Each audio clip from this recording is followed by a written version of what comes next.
Semua apa yang Allah telah tetapkan. Yang kita lihat sekarang itu cuma namanya saja. Sakit, kena cancer, kena tumor, macam-macam. Pada hakikatnya semua itu ujian hidup.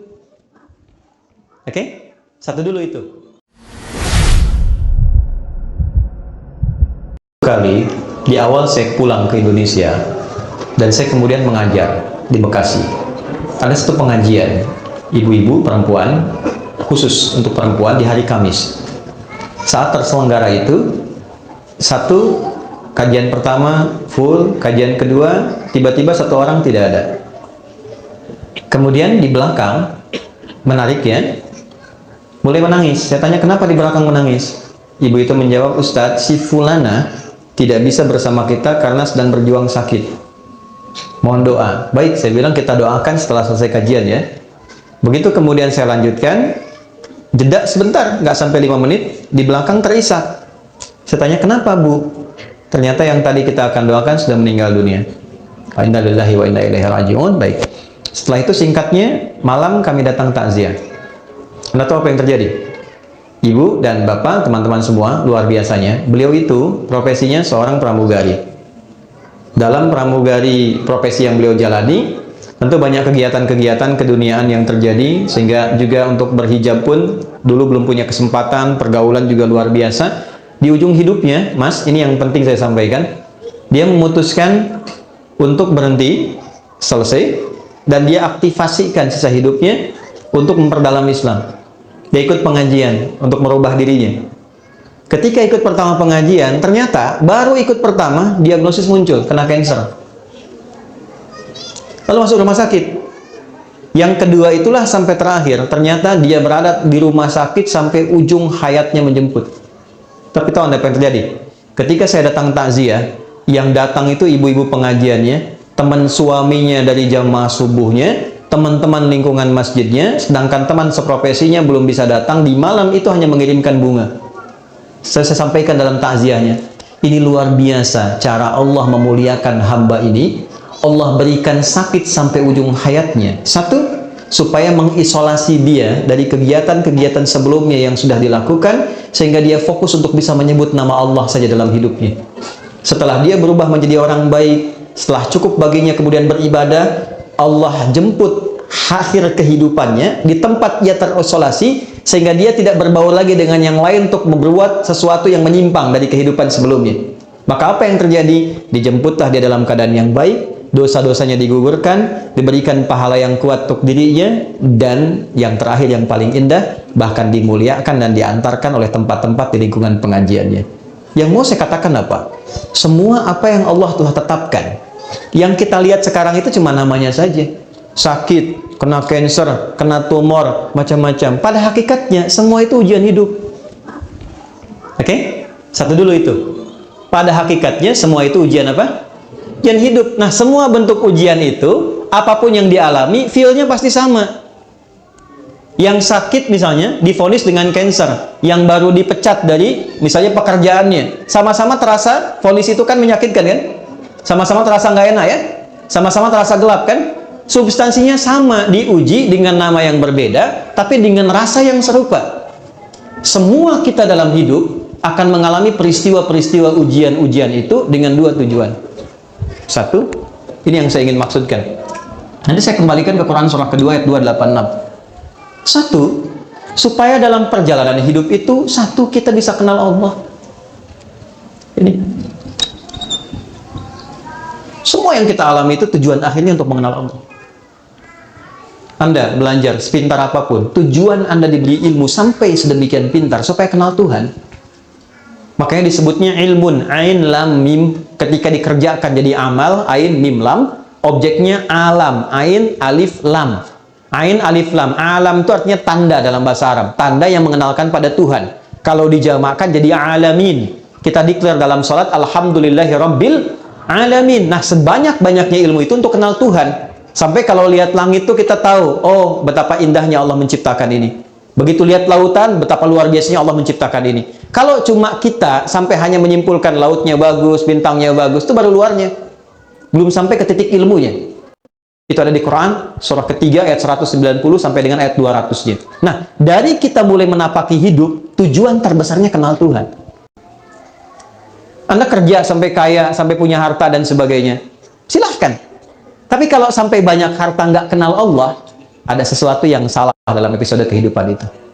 Nah, ada orang-orang yang dikenalkan lewat sifat sukacita, suka. Hal-hal yang cenderung disukai dan bercita-cita untuk mendapatkan itu. Pintar, kaya, punya kedudukan. Ujungnya apa? Kenal Tuhan. Gimana caranya dengan harta itu kita dekat dengan Allah?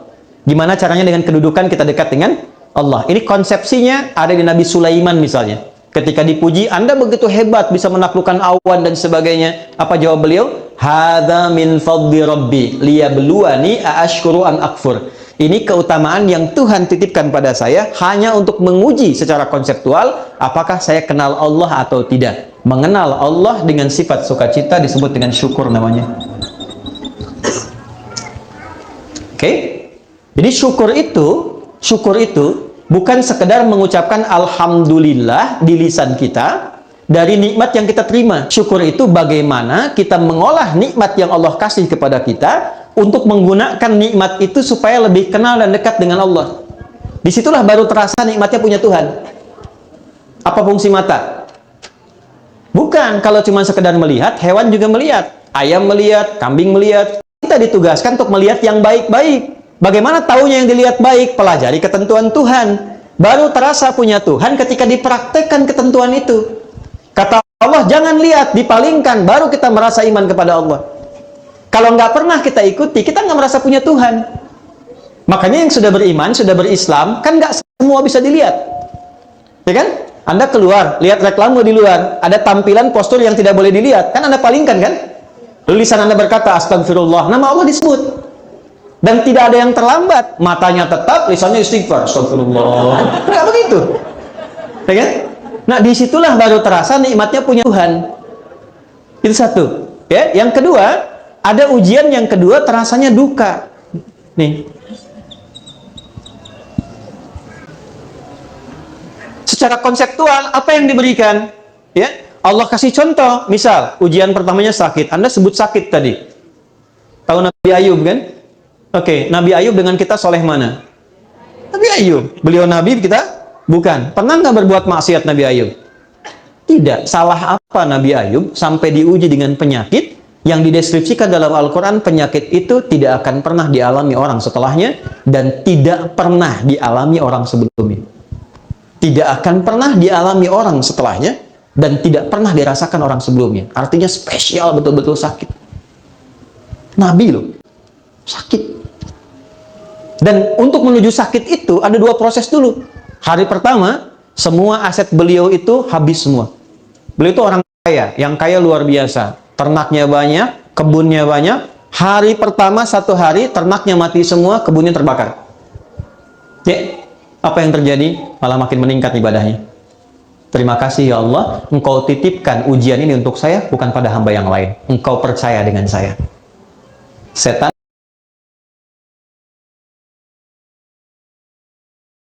makin penasaran. Ya Allah, minta izin. Yang kedua, wafatkan semua keluarganya dari anaknya. 12 anaknya, hari kedua meninggal semua. 12 anaknya, meninggal semua. Terima kasih ya Allah, yang telah menitipkan anak-anak itu untuk aku rawat, dan selesai tugasku merawatnya, dia kembali kepada pemiliknya. Setan makin penasaran. Ya Allah, izinkan, berikan ujian sakit yang tidak pernah dialami orang sebelumnya, tidak akan dirasakan orang setelahnya.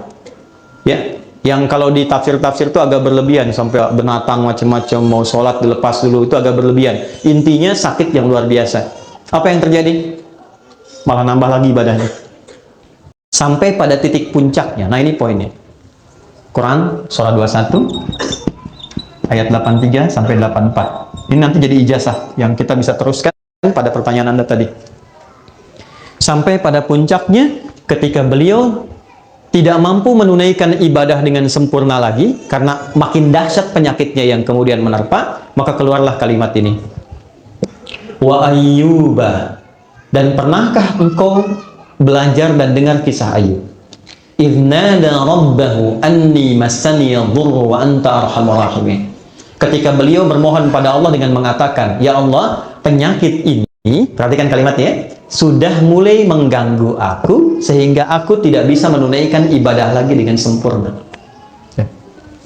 Jadi minta sembuhnya itu bukan sekedar ingin sehat, tapi motivasinya untuk lebih mendekati Allah.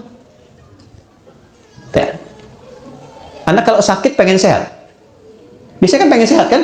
Nah setelah sehat tuh mau ngapain?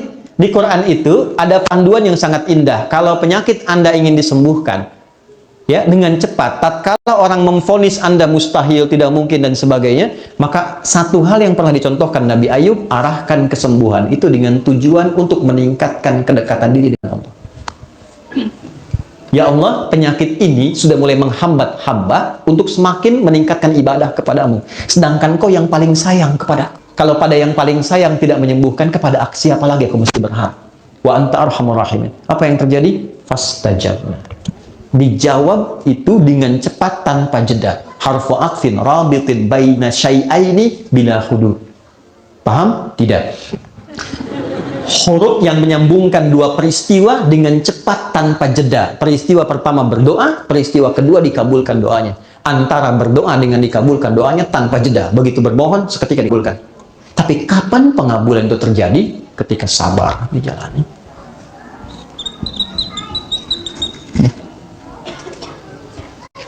Istrinya berkata begini, Papa, kalau bahasa kita ya, Papa kan Nabi, Rasul. Minta aja sama Allah sembuh. Nggak minta kaya, minta sembuh, pasti dikabulkan. Apa jawab Nabi Ayub? Swiss, jawabnya apa? Kata Nabi Ayub gini, Mah, berapa lama kita ini kaya? Ada riwayat mengatakan 7 tahun, ada riwayat mengatakan 20 tahun. Berapa lama kita sehat? 20 tahun. Berapa lama kita diuji sakit? 15 tahun. Nanti sajalah saat sakitnya sama dengan ujian sehatnya. Selama 20 tahun, baru aku minta kepada Allah. Aku madu diuji sehat 20 tahun, diuji 20 tahun, baru diuji sakit, sabarnya belum optimal, aku sudah minta kepada Allah. Nanti saja, kalau sudah sama ujian sakit dengan sehatnya, baru aku minta. Tapi ini bukan level yang kita harus tiru gitu kan? Tidak, bukan begitu maksudnya. Saya ingin tunjukkan bagaimana beliau mengelola implementasi sabar dalam kehidupan. Jadi ketika seseorang melihat syukur dan sabar, dua anugerah yang ditampilkan untuk mengenal Allah, disitulah semua jadi netral. Ini yang dimaksud hadis Nabi dalam Sahih Al-Bukhari, ajaban li amril mu'min. Orang Islam itu kalau imannya sudah mulai meningkat, akan terjadi peristiwa yang mengagumkan. Apa yang terjadi? Jika dia merasakan senang, dia bersyukur. Jika diuji dengan musibah yang terasa duka, dia bersabar. Sehingga semua terlihat netral untuk mengenal dan mendekat kepada Allah Subhanahu wa Ta'ala. Makanya ada ulama yang biasa sakit. Begitu tidak sakit, dia nangis. Kenapa Anda menangis? Padahal kan Anda sehat. Saya khawatir ketika Allah tidak memberi saya sakit di pekan ini, Allah sedang meninggalkan saya. Saking pahamnya dengan esensi kehidupan. Jadi yang pertama yang ingin saya katakan, kita jangan simpulkan bahwa ayat Allah tidak mungkin menguji seorang hamba di luar batas kesanggupannya dengan menerapkan ayat itu kepada orang yang divonis penyakit tertentu dan terlihat kemudian dia berekspresi seakan-akan dia tidak sanggup menahannya. Kalimat yang kita jawab dengan itu justru kita balik. Maha suci Allah yang telah menitipkan itu kepada beliau dimaksud, yang belum tentu ketika diberikan kepada saya belum tentu bisa sanggup untuk menahannya. Yang diberikan kepada orang lain belum tentu sanggup menjalaninya. Diberikan kepada hamba yang ini karena dipilih dia dengan itu, satu, meningkatkan kesabarannya. Dia dapat peluang ibadah. Jadi kalau Anda menghadapi apapun, persepsikan itu dalam bahasa Quran, satu, sebagai peluang ibadah untuk mengenal dan mendekat kepada Allah dengan apa yang khusus diberikan pada kita, bukan pada orang lain.